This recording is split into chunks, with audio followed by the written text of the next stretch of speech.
Mga ka-Erts, mainit na usapan ngayon sa social media ang tungkol sa EDSI at sa batang si VNC. Maraming kumakalat na kwento, maraming haka-haka, at maraming naglalabas ng kani-kanilang opinyon.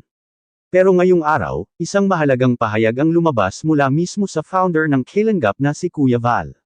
At sa kanyang sinabi, makikita natin na hindi lang ito simpleng intriga sa social media, may mas malalim na dahilan kung bakit siya nagsalita. Ayon kay Kuya Val, naaawa siya sa kalagayan ng batang si VNC. Dahil sa murang edad nito, hindi dapat siya nadadamay sa mga gulo at paninira na kumakalat online.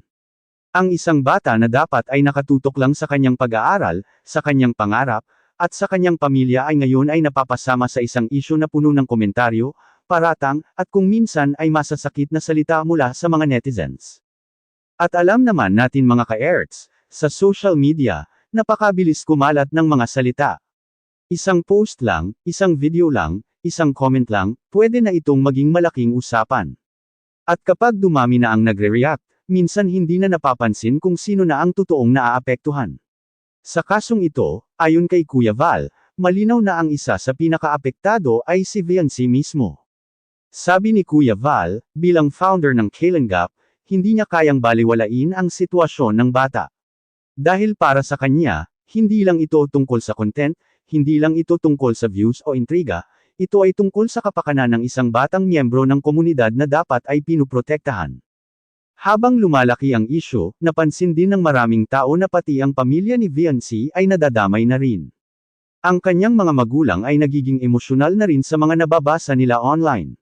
Hindi maiwasan na magalit o masaktan ang isang magulang kapag nakikita nila na ang kanilang anak ay pinag-uusapan at pinapuna sa social media. Dahil dito, nagsimula ring magsalita ang founder ng EDSI na si Doc Love. Ayon sa kanya, hindi na biro ang mga komentong kumakalat. Para sa kanya, may mga reactor at netizens na lumalampas na sa limitasyon. Kaya ngayon, sinabi niya na handa silang maghain ng kaso laban sa ilang tao na patuloy na nagpapakalat ng paninira. Ang matinding galit ni Doc Love ay nagmumula sa kanyang pag-aalala para sa bata. Ayon sa kanya, kung magpapatuloy ang ganitong klaseng usapan online, baka tuluyan ng maapektuhan ang pag-aaral ni VNC. At iyon ang ayaw mangyari ng kahit sinong magulang o tagapangalaga. Pero sa gitna ng lahat ng ito, may isang mahalagang paalala si Kuya Val sa buong komunidad ng Kalinga. At ang paalalang iyon ay tungkol sa pagkakaisa at sa tunay na kahulugan ng pagiging bahagi ng isang pamilya. At iyan ang tatalakayin natin sa susunod na bahagi, dahil may malinaw na sinabi si Kuya Val tungkol sa One Kalinga, One Family. At doon nagsimula ang mas malaking mensahe niya sa lahat ng kasangkot sa isyung ito. Mga ka-Erts, dito na lalong naging malinaw ang mensahe ni Kuya Val tungkol sa isyung ito. Sa gitna ng galit, emosyon, at mga balitang kumakalat sa social media, nagbigay siya ng isang matibay na paalala sa lahat ng miyembro ng Kalinga community. At ito ang kanyang sinabi, One Kalinga, One Family. Ano nga ba ang ibig sabihin nito? Ayon kay Kuya Val, ang Kalinga ay hindi lang basta grupo o content team. Para sa kanya, isa itong pamilya. At kapag pamilya ang pinag-uusapan, hindi dapat nagkakasiraan, hindi dapat nagkakaso-kaso laban sa isa't isa. Dahil kapag umabot sa ganitong punto, nawawala ang tunay na layunin ng samahan, ang pagtutulungan at pag-aalaga sa isa't isa. Kaya malinaw ang sinabi ni Kuya Val, na sa rules ng Kalinga na bawal magkasuhan ng kapwa Kalinga. Kung may problema o hindi pagkakaunawaan, dapat itong pag-usapan at ayusin sa loob ng grupo. Hindi agad dinadala sa korte o ginagawang mas malaking gulo. Pero may isa pang matapang na sinabi si Kuya Val na lalong nagpaliwanag sa sitwasyon. Ayon sa kanya, kung talagang gusto ng isang miyembro ng Kalinga na magsampa ng kaso laban sa kapwa Kalinga, may isang kondisyon. At iyon ay kailangan muna nilang umalis sa Kalinga. Ibig sabihin, kung may gustong magdemanda laban sa kapwa miyembro, gawin nila iyon bilang pribadong individual sa labas ng organisasyon. Hindi habang sila ay bahagi pa ng Kalinga community. Dahil para kay Kuya Val, kapag nasa loob ka ng Kalinga, bahagi ka ng isang pamilya na dapat ay nagkakaunawaan at nagkakaisa. Malinaw na gustong maiwasan ni Kuya Val ang tuluyang pagkakawatak-watek ng samahan. Dahil kung ang mga miyembro mismo ang maglalaban-laban, tiyak na mas lalong lalala ang isyu at mas maraming tao ang maaapektuhan, lalo na ang mga batang tulad ni VNC na nadadamay sa gulo ng matatanda. Pero sinabi rin ni Kuya Val na hindi ibig sabihin nito ay papayag na lang sila sa paninira. May malinaw siyang linya na itinakda. Kung ang mga naninira ay hindi naman bahagi ng Kalenggap, ang mga tinatawag na anti-Kalenggap, doon pwedeng magsampa ng kaso. Sa madaling salita, ang gusto ni Kuya Val ay protektahan ang pagkakaisa ng kanilang komunidad, pero handa rin silang ipaglaban ang katotohanan laban sa mga taong patuloy na naninira mula sa labas. Ngayon, maraming netizens ang nag-iisip, sapat kaya ang ganitong solusyon? Makakatulong kaya ito para tumigil ang gulo? O baka lalo pa nitong palalimin ang tensyon sa pagitan ng mga taong sangkot sa isyung ito? Isang bagay ang sigurado mga ka-Erts, ang pahayag ni Kuya Val ay hindi lamang simpleng reaksyon. Isa itong malinaw na paninindigan bilang founder ng Kalenggap upang maprotektahan ang kanilang komunidad at lalo na ang batang si VNC. Pero ang tanong, paano nga ba nagsimula ang lahat ng ito?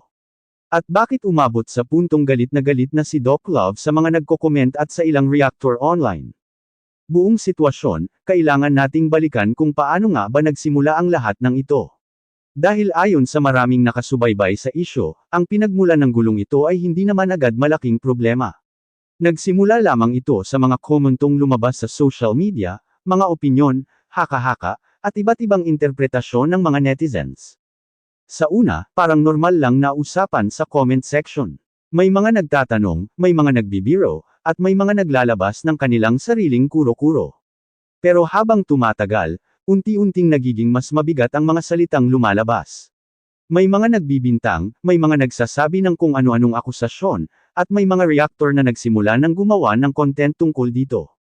At alam naman natin mga ka-Erts, kapag ang isang usapin ay napunta na sa social media at maraming content creators ang nagre-react, mas lalo itong lumalaki. Minsan kahit maliit na bagay ay nagiging malaking isyo dahil sa dami ng opinyon na naglalabasan. Dito na rin nagsimulang magalit ang founder ng EDSI na si Doc Love. Ayon sa kanya, hindi na tama ang direksyon ng mga usapan online. Dahil sa dami ng mga komentong lumalabas, hindi na lang ang isyo ang pinag-uusapan, nadadamay na mismo ang batang si VNC. At dito na pumasok ang matinding emosyon ni Doc Love. Bilang isa sa mga taong nag-aalaga at sumusuporta sa EDSI, hindi niya matanggap na ang isang bata ay nagiging sentro ng intriga sa social media. Para sa kanya, may hangganan dapat ang mga komentaryo, lalo na kung may batang nadadamay. Ayon pa kay Doc Love, nag-aalala sila na baka tuluyang maapektuhan ang pag-aaral ni VNC kung magpapatuloy ang ganitong sitwasyon. Isipin ninyo mga ka-Erts, isang bata na dapat ay nag-aaral at nagpo-focus sa kanyang pangarap, pero dahil sa mga intriga online, nagiging usap-usapan siya sa buong social media. Hindi lamang si VNC ang naapektuhan. Pati ang kanyang mga magulang ay nadadamay na rin.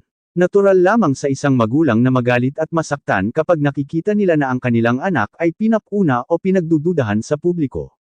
Kaya ayon sa mga pahayag na lumabas, talagang galit na galit si Doc Love sa mga taong patuloy na nagko-comment at nagpapalaganap ng issue. At dahil dito, lumabas ang balitang may mga reactor at ilang netizens na posibleng makasuhan. Ito ang naging dahilan kung bakit lalong uminit ang usapan sa social media. May mga sumusuporta kay Doc Love, pero mayroon ding nagsasabi na baka mas lalo lamang lumaki ang gulo kung aabot ito sa legal na laban. Kaya sa gitna ng lahat ng ito, pumasok ang pahayag ni Kuya Val, isang paalala na kailangan pa ring mangibabaw ang pagkakaisa sa loob ng Kalenggap community. Pero ang tanong ngayon mga ka-Erts, ano ang magiging epekto ng mga pahayag na ito sa susunod na mangyayari? Haupa na ba ang tensyon, o lalo pa itong iinit dahil sa usaping kaso? Mga ka-Erts, matapos ang lahat ng pahayag na lumabas mula kina Kuya Val at Doc Love, malinaw na ang mensahe na gustong iparating sa lahat. Hindi lamang ito simpleng isyu ng intriga sa social media. Isa itong paalala kung gaano kalakas ang epekto ng mga salita at opinyon na inilalabas natin online. Ayon kay Kuya Val, ang pinakamahalagang dapat tandaan ng lahat ay ang prinsipyo ng Kalenggap na, One Kalenggap, One Family. Para sa kanya, kapag bahagi ka ng Kalenggap, hindi ka lang basta miyembro, isa kang kapamilya. At sa loob ng isang pamilya, hindi dapat nagkakasiraan o nagkakaso laban sa isa't isa.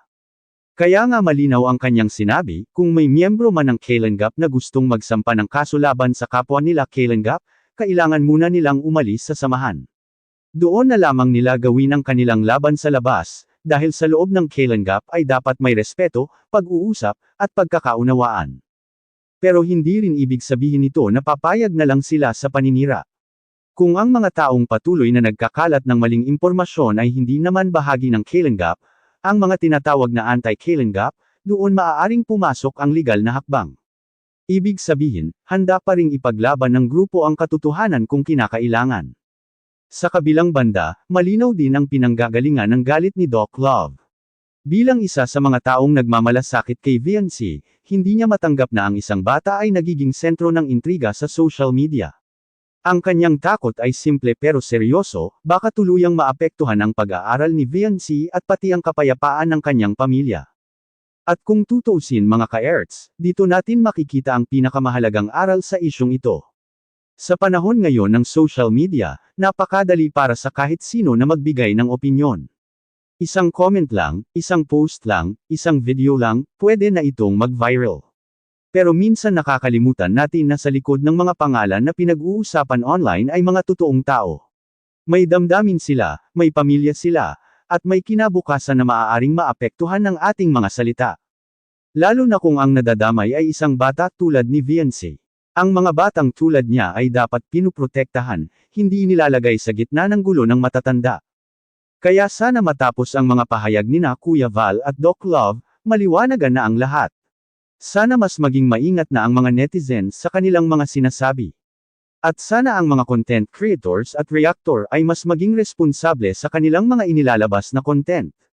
Dahil sa huli, ang tunay na layunin ng mga samahang tulad ng Kalenggap ay hindi para mag-away-away, kundi para magtulungan, magmalasakit, at magbigay ng pag-asa sa mga taong nangangailangan. Mga ka-Erts, ngayon gusto kong marinig ang inyong opinyon. Tama ba ang paninindigan ni Kuya Val na dapat ayusin muna ang lahat sa loob ng Kalenggap bago umabot sa kasuhan? O sa tingin ninyo kailangan na talagang magdemanda para matigil ang paninira? I-comment ninyo ang inyong saloobin sa comment section dahil mahalaga ang boses ng bawat isa sa usaping ito. Kung nagustuhan ninyo ang ating pagtalakay ngayon, huwag kalimutang i-like, i-share, at mag-subscribe sa channel na ito para lagi kayong updated sa mga latest na balita, reaksyon, at usaping pinag-uusapan online. Maraming salamat sa inyong lahat mga ka-Erts. Hanggang sa susunod nating video, ito si Kuya Ers, nagsasabing maging responsable tayo sa ating mga salita, dahil ang katotohanan at respeto ang dapat laging maneg.